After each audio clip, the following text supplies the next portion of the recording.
Yay. So I guess my first question is going to be, what's your reach? Like, what's the biggest videos that you've did recently, and what's the scale of those activities for you? Yeah, absolutely. So we basically work with any gaming companies that are interested in influencer marketing. So we see ourselves as a hands-on agency that does everything from start to finish. And lately, our biggest reach has been with our client, the Battle Cats. So we've had videos, with millions of views, almost 1 million on Tom Skaw's video. We also worked with Dan and Phil Games and also Wega Hermain. So we were looking at about 1.2 million, I believe, on Wega Hermain's video alone.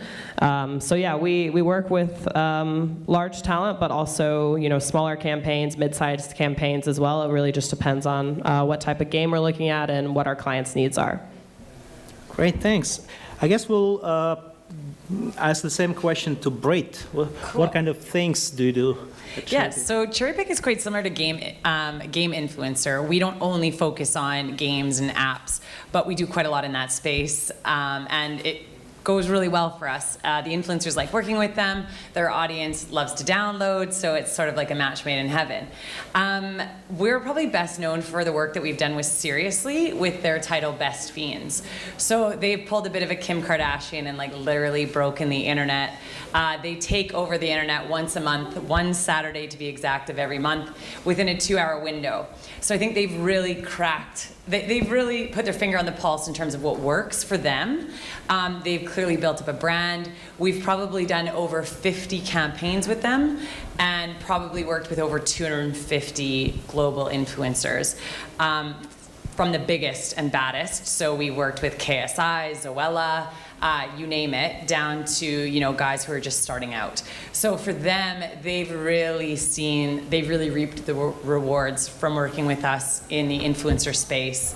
And I think what's great about it is that we're still seeing the longevity of it. So the videos that we did 3 years ago when they first started out, those are still ticking over. And for a lot of them, we're always tracking them. And a lot of them have, continued on to go up by 2 million a year, 2 million a month, some of them. So you never know when something's going to take off. But that, for them, has definitely been something that's worked without a doubt. That's great. I guess Rich doesn't need an intro after such a great session, right? No. You want to add something to that? 2 mics, yeah, let's do stereo. You want me to or not? No, not really. I thought I was being skipped over then. Nah. I would say it's Yogscast, not Yogcast, whoever wrote that. It's a little bit upsetting, but hopefully everyone's seen what we do, the Yogscast. From an influencer marketing point of view, as mentioned in the talk, and as Terps mentioned earlier, we have just launched our own agency called Fourth Floor.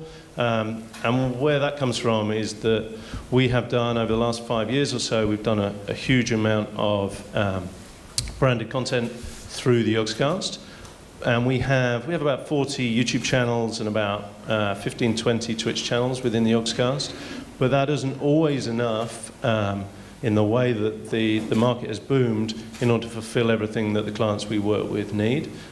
So we started working with other influencers, and that has led to us launching Fourth Floor, and we now have a team working on that, and we're working with a lot more clients now, and there's more we can do for them.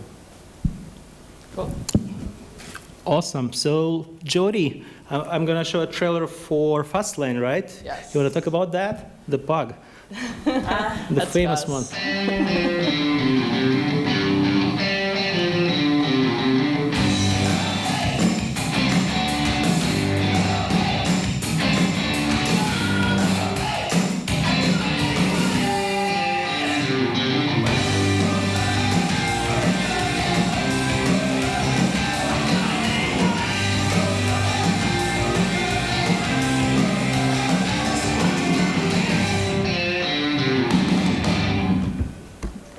So I guess you went over the top with this one. How many creators did you bring in? So initially it was like, let's get as many as possible. And so I capped out at 20. I'm like, I can't do any more than this. So we had 20 creators in-game as bosses.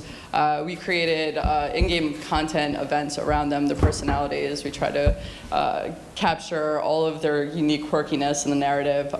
We had over 30 million reach. I think the videos in total hit somewhere around 8 million views. It was pretty epic. Yeah, it's still running. We actually have Juega Herman. He's going to be pushing a video live soon. And we have another round of videos coming from these guys. So it's still going. Yeah. Awesome. So I'm going to show the last trailer for what Game Inside Us. I guess what you haven't mentioned what Space Ape is, right?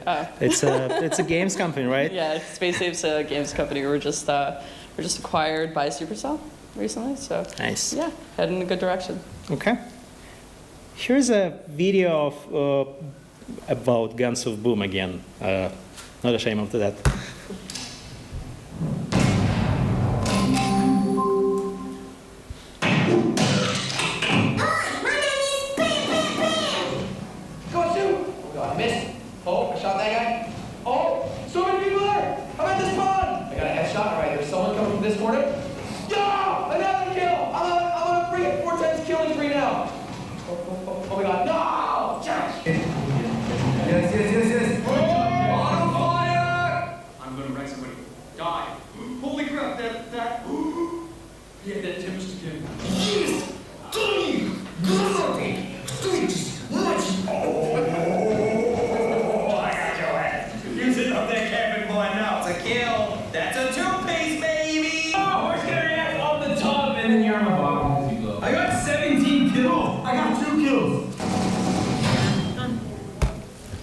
Yay. So let's get to the actual panel now. So we're done with all the intros. So Game Inside actually does games as well. Yeah. So the first question that I'm gonna cover, thanks, is the goals and strategies and I guess KPIs. So this was kind of covered by all the creators, and then Yogscast also mentioned things, but maybe you have something to add, like there was so much talk that it's essential to have at least 75% of the view-throughs, and the integrations have to be successful for both the creator himself, that at least 20% of those it has the ratio of total views compared to the averages has to be at least 20% and things like that. So what do you find, how do you define success for your side of the business in creator space? Yeah, so at Game Influencer, each client comes to us with different needs. So sometimes it's a pure branding campaign. So it's all about what's the largest amount of views as possible that we can get for a certain budget. A lot of our clients are actually mobile studios. So at the end of the day, it's really about the ROI. So looking at not only the conversion rate to the installs, but also tracking those users through the life cycle. So understanding how long these users are staying in the game, how much money they're spending. It's also super important to note the organic uplift of a campaign. As you probably all know, not everyone's going to click the link. So yeah, it really depends on the client. We determine success based on what the goals are at the beginning of the campaign, and we do everything we can to kind of track towards those goals. Yeah, I would say like similar, obviously, with the fact that we're going to track everything along the way and make sure that once it's said and done and everything's live, that we've lived up to what we agreed at the beginning. I also think that it's really important for clients to think long and hard about what talent they want to work with. Not every mobile app game is meant for a gamer audience. And I think I've really learned that I'm not a gamer at all. I didn't have one game on my phone until like 3 years ago, and I had to delete Best Fiends because I was so addicted. But the thing is like it isn't just for that audience, and I think we really hit the nail on the head when we worked with some, beauty girls who were like, I play this on my long haul flights because I don't need an internet connection, and I play this when I'm stuck on the tube in the underground. And I think that really works well because they genuinely like the game and they play it, and the client will book with them again if they're consistently still playing that game and advancing, because they can genuinely talk about it and they enjoy it, and I think their audience gets that because and the client will get more of it too, because they're the ones that are sat there saying, oh my God, I just passed level 400, and they'll tweet about it. And we can see that sort of, them being genuine about that. And I think that that always works really well for a client too. Yeah, absolutely agree with that one. That it's really important to get people properly engaged in whatever it is, whether it's a game or not. I think from a metrics point of view, always makes me sad when what people come for and they ask for views, and that's the only metric that they're thinking about. That I need to get 1 million views, or I need to get a channel that will get 100,000 views on each video, because not all views are the same. And the metric that counts, the big metric that counts is watch time, so how much of that video has been watched, because a 30-second view is very different to an 8-minute view in terms of the engagement of it. But on top of that, so I would hope, I look forward to a time when no one asks me about views, they ask about watch time. But then there has to be, then you drill down to the other metrics that count, for whether these people are engaging in it and the audience engaged in it, and that is really about matching the right influencer to the right game. And that's not just about, this is a game, therefore I need to get the biggest gaming channels to play it. That just doesn't work. A smaller channel with a more engaged audience who will love that game and love having discovered it is going to get you so much more, so many more bang for your buck. They really are. From a Space Ape perspective, we see our ROI in our one-on-one relationships with the influencers. We don't typically go by just the measured campaign. We want the long tail. We want to have these guys up front for our next titles to be. So any relationship building that's made from any of the campaigns that we've done in the past, they just keep rolling on to our next games. So yeah, it's great to drive installs during launch, but in the end, it's about that relationship and having that affinity for Space Ape and for the individual developers on the team, because we keep them embedded, we keep them involved with the company as it grows. So it's really important for us. I always think that when you hear people talk like that, who have great relationships with influencers, they're also the people who come back and carry on working with them. It's the people who come and say, I need 1 million views, who will be somewhere like this saying, well, it doesn't work. I don't want to use influencer marketing anymore. And that's usually because they're doing it wrong.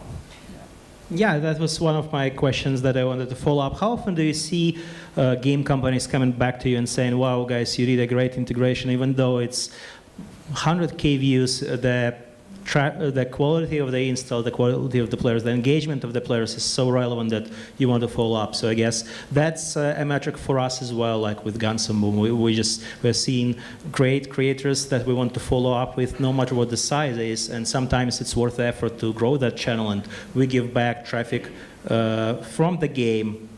We just send players towards those channels and just appreciating things they do. So I really think that creators deserve the credit in that case, and we need to grow them back as well.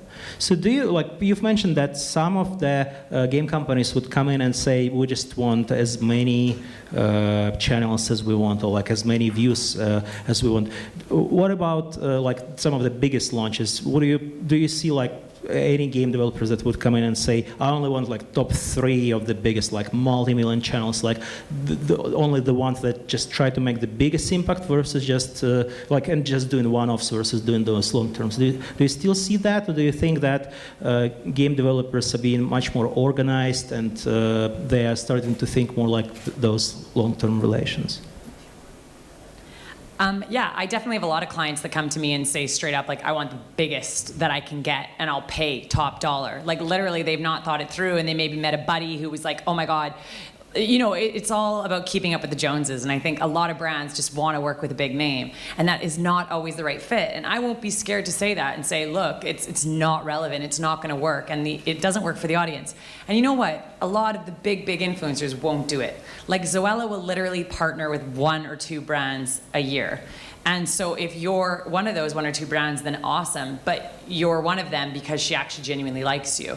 And we're seeing that more and more, which is great, because not everyone's just yeah, cool, send it over. How do you say it again? Okay, cool, I'll squeeze it in today. So I think that's great for the client and the talent, because they're not going to sewer their own channel. But at the same time, when you said, are some of them realizing that sometimes the biggest aren't the best, And definitely, I work with a kids app, actually. It's one of my favorite clients to work with because they literally share all of their data with us. And at first I was like, data, like this is too much to wrap my head around. But honestly, we dive so deep and we look at everything now, and we can actually calculate, like a cost per install, which a lot of game developers won't share with us, which is such a shame, because in order for us to succeed and in order for us to actually learn from every campaign we've done, we need to see that. And that's something as an agency, a lot of times you won't get to see. And so Pop Jam, which is this kids app that I work with, they've worked with huge, like Jojo Siwa in the States, which every kid goes nuts over, Dennis Daly in Canada. And recently we said, you should really go niche on this and focus on somebody that's really creative, does drawing. It's a challenge artistic sort of app. And we worked with a girl in the UK called Banana Jamana. She's not huge, but she's awesome. Her husband actually runs Summer in the City. He's super well connected. And her video, she loved the app. She really took her time to create her own things within this app, share it with her audience. And she did 50,000 views in that video, and half of the views converted to installs. And it was madness. And I think that for us was just like what you said, it is so relevant. You don't have to go super huge and get a lot of wastage. And sometimes it isn't wastage, but when you do it properly, oh my God, the rewards are insane. Yeah. Yeah, I was just going to add that when clients come to us, really the first question we ask, is about their target demographic, who's their ideal audience, really create that profile. And then from there, you can boil it down to the genre. As Rich mentioned, it's not always a gaming influencer for a game. It really depends on what your target audience and finding that niche genre for that audience. So that's question number one. Question number two is, okay, now we have an idea, we want to work with cooking channels. Now it's all about engagement. So figuring out exactly, how many likes, how much watch time, everything like that to really get the most bang for your buck. And then only then do you have the luxury of asking, is it a large channel or is it a big channel? That's kind of third down on our list, and most companies don't have that luxury to say, oh, do we want the biggest guy in this, in this genre with the highest engagement, or does it make sense to work with the 10 smaller channels? So at that point, again, that's sort of a luxury, and it really more boils down to that perfect fitting channel for your audience. Yeah, it was interesting with for Fastlane. We threw a bunch of influencers at the game, and we let them choose the game rather than us picking the influencer. And in the end, the guys that ended up performing the absolute best were the smaller channels. So, I mean, the big guys did well, but the conversion rate was just absolutely insane for the smaller channels. So it's not, definitely don't think bigger's better usually. I guess the general trend over the last year is that agencies are getting better at picking up the proper kind of match for the products. Because, for example, last year we've seen things like the offers from agencies like, we'll give you 25 creators, and out of them, 10 of them will have one a day integration. So they're just sell-offs, and they lost the value so quickly. And it's so sad to look at those creators that don't realize their agents are not really doing them a favor. So I guess this year, both creators and agencies are doing much thoughtful things and doing much deeper integrations. As we've seen the range of the videos, it takes a long time, and it takes a lot of thought to do that, to do those Nerf gun battles and driving around. And that's, I guess, just the way the ant and the bar keeps raising kind of improves the perception of creators out there. And, well, what's your take on that? I mean, our take from the Yogscast has always been, we always wanted to work with commercial partners in order to give us the money to do stuff we couldn't do otherwise. So we'd want to work with partners so we could do stupid live action silliness that we wouldn't normally do, because you're tied to the recording studio and making sure those videos go out. But by working with a partner, doing some sponsored content would mean we can do all sorts of dumb stuff that we've done, whether it's blowing tanks up or the cars you saw there when we showed that. Anyone that was in the room when I did the presentation, the Trabants, that was a piece of sponsored content, and we've done all sorts of mad stuff like that. And I think we take that through from Yogscast to Fourth Floor, is that the driving thing for most influencers, yes, they want to make money. What they really want to do is be able to do the things they wouldn't normally be able to do. And often that's experiences, but sometimes it's also sharing a game they really like with an audience and getting paid for it, which is, that's a pretty cool thing to be able to do, to be honest. And that's the way to go into all of these things, I think, rather than just trying to find someone to put your game in front of their audience and hope that enough of those go on and buy it. I guess you need to have really good relations with your partner to get that kind of deals. We've worked with one creator on our side. We had such long-term relations that this guy always came to us and just our brains kept exploding from his ideas, like, let's go to CES and do this coverage, and we're going to discover this and that. And we would always be supportive of that, because that looked so fresh and new that a guy would go to CES and cover this and that both expanded his audience, and that was just a tremendous type of integration. So I guess it just takes some time to nurture those relations, and after that, creators will kind of open up and start bringing ideas back to game developers. Yeah, I was just going to say, I think a really cool thing when you're working with gamers is that they don't always want to sit in front of their computers or their phones and make a video. Yeah, that works for their audience, but sometimes pulling them out of that natural environment is what does so well. And we saw it. We did a campaign for Nerf. We partnered with KSI, Roto Shaw, and all the Sidemen. And we actually fully produced it. We brought them out. We got them some Nerf blasters, not guns. And we had a target range, and you had to shoot some things. And if you hit the fish, you got smacked with the fish. And then you got feathers on you, and it was awesome. And it actually did organically. Now it's just smashed 20 million views. It was probably one of my proudest branded campaigns. And then similarly, I work very closely with a guy who a lot of you in the room may know, Pascal Clarice. He is like a genius when it comes to marketing. He knows the app world. He's a really great guy. And we just recently did a campaign together with Pagani, which is a car worth 2.2 million euros. Ronaldo has a few. And he brought us out to Italy along with some Canadian influencers and a few gamers, and I brought the F2, who are a soccer duo here in the UK. And we raced around the track, and then while they were sat in the passenger seat going, insane speeds, they had to try and compete for the fastest race within Eden Games Gear Club.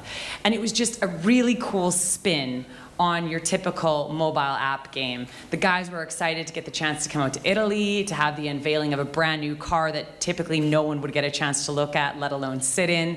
So I think that was a really exciting opportunity for those talent who get brand deals every single day to actually commit to doing something really cool that their audience would love and get paid for it. So that was cool.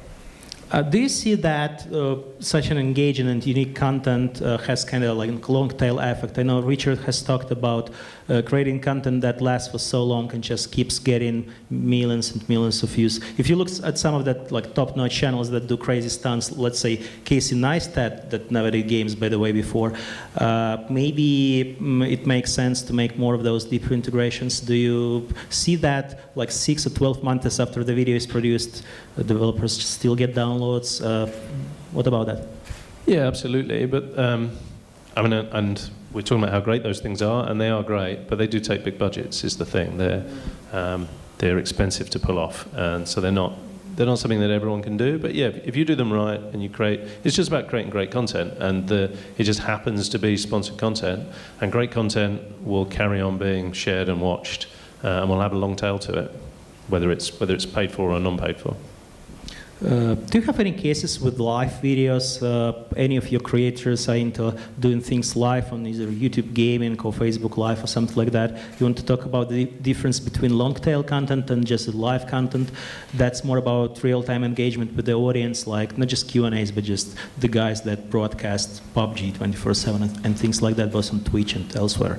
Yeah, we do a lot on Twitch. So Yogscast is on Twitch at least 6 hours a day, usually more than that. And so yeah, we do branded content deals within that. What we haven't done is those sort of big lifestyle live stuff yet, although we do plan to do that. But again, it needs a partner that wants to do it with us, but it's expensive. But in terms of just doing what are fairly straightforward game integrations, that is play the game, but in the style, they work really well on Twitch.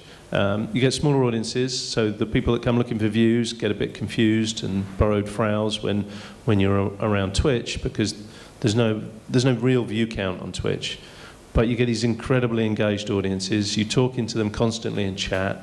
You can put things up on screen to drive them to download, and you can have a longer conversation about why you're doing it, because that might be 2 hours long, an hour, 2 hours, 3 hours, and you can be much more authentic in how you're talking about that product.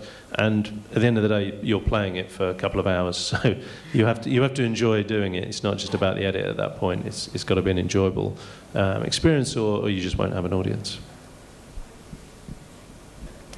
So I think the difference between video on demand and live streaming both have their needs and their cases. So for YouTube or the video on demand, it's really about kind of diving into that deep gameplay content, really understanding it, showing the tutorial, showing favorite parts of their games, things like that. And then live streaming or Twitch works way better when it's live competition, getting people to join your clan. So recently we did a campaign with a game called Tiny Armies in Germany, and we had 4 of the top mobile influencers create their own clans within the game. So 2 weeks before, they launched a full Let's Play video on YouTube.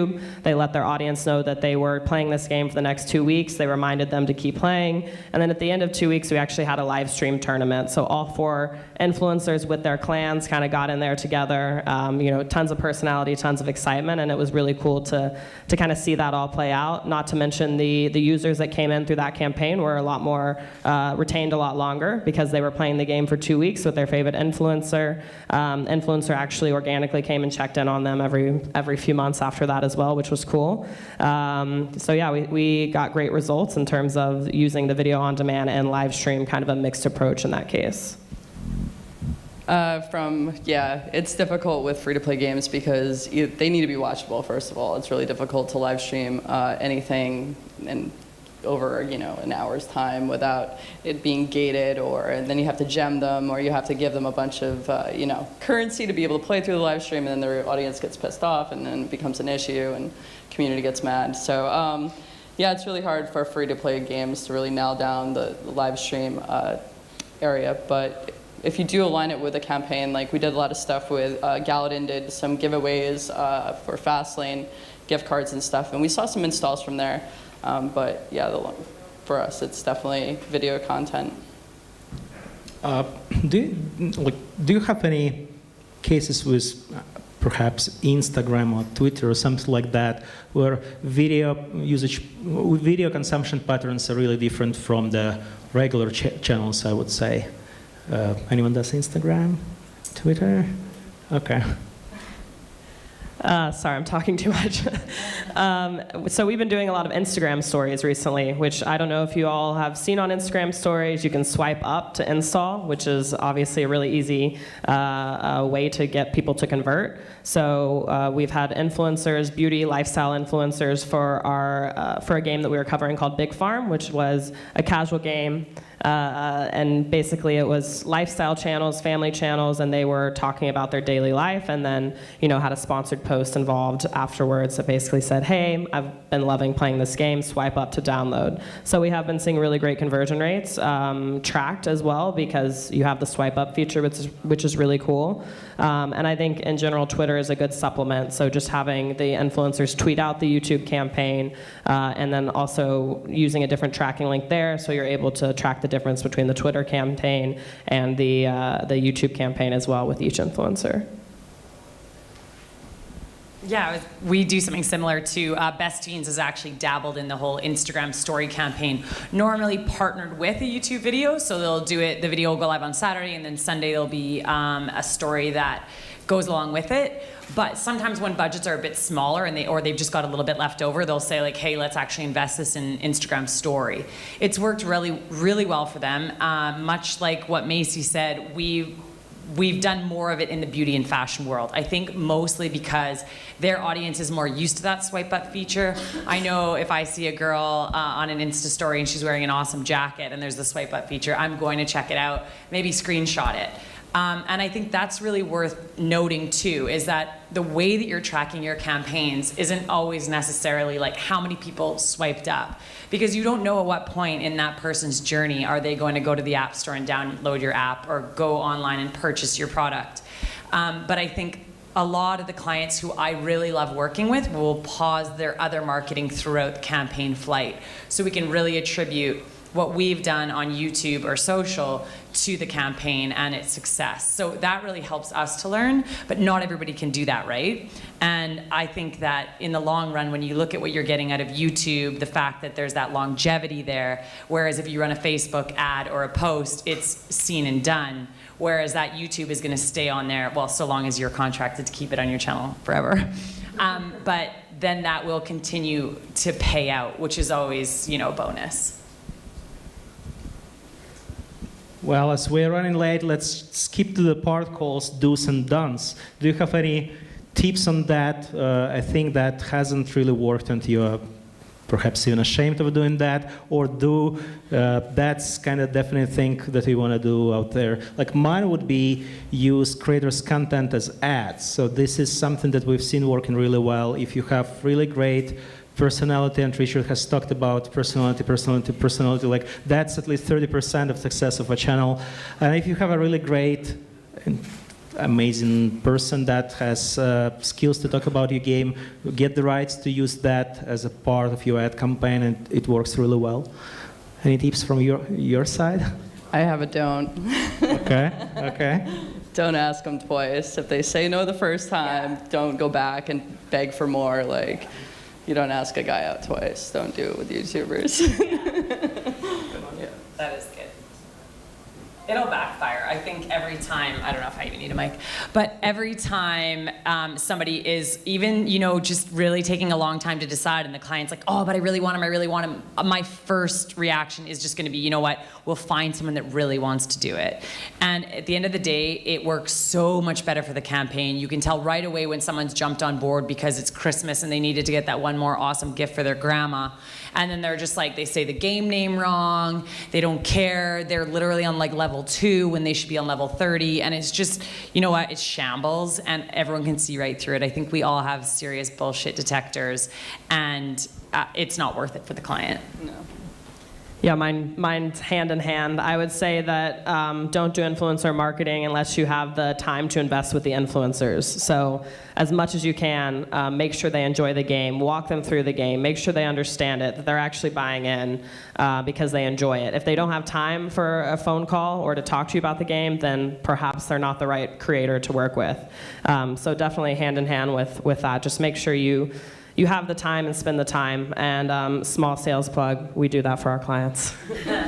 I would say, as someone that's managed lots of creators down the years, is that the creators themselves can't always be on the phone, and trusting their management is also a good idea, as long as they're good managers. But often that is the easiest way to get stuff done, is to do it through a manager. That's different to working with an agency who's not necessarily managing that influencer. But a good manager is a good route through. Yeah, I'll add to Don's as well. I think we've had both experiences when we had a really good creator that came and was like, yeah, I want to do that. And then it would take him 2 or 3 times to re-record and do that properly. So sometimes I would just say some of them might be just lousy and just desperate for money and like, I want to get more deals. But in the other cases, we went to the guys and asked to re-record, and maybe we shouldn't have done that because the other time the video wasn't better. And they even were like, yeah, let's do it one more time. And by that time, they really lost interest in the video. It was like, yeah, let's just put the first one, just to cancel that creator. And that was kind of pity to see, especially if, as you mentioned, this is someone that you want so much in your campaign and represent. If they don't have the passion, and if they, even though they have personality, probably should skip that. Yeah.